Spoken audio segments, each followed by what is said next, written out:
Здравейте, аз съм Кати и днес ще ви покажа как може да си сготвите супа топчета в мултикукър. Слагам снимка на нужните продукти.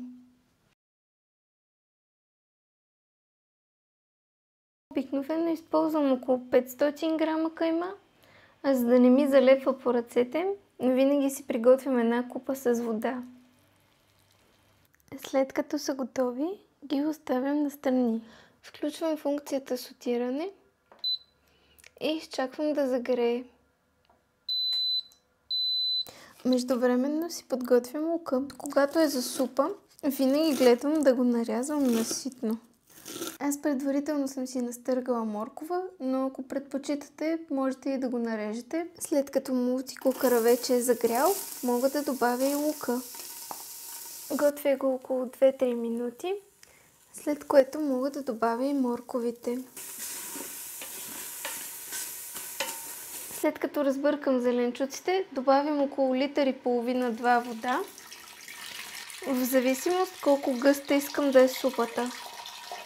Остана каймата. След като съм добавила всичко без фидето, вече мога да затворя мултикукъра. Включвам под високо налягане за 25 минути.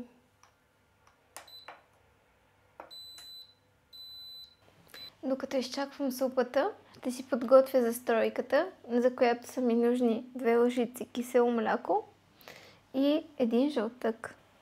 След като внимателно отделих жълтъка, го добавям към киселото мляко. Много е важно да са на стайна температура, за да не се пресече застройката. Тази част не е задължителна, но аз лично много обичам пресен магданоз в супата. След като супата е готова и са минали около 5 минути, вече мога да отпусна налягането.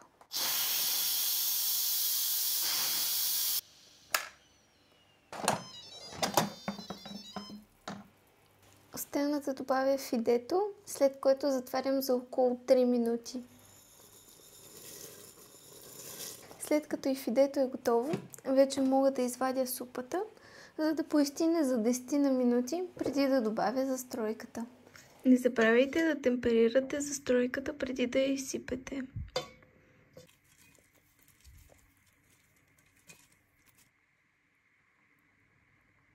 И супата вече е готова.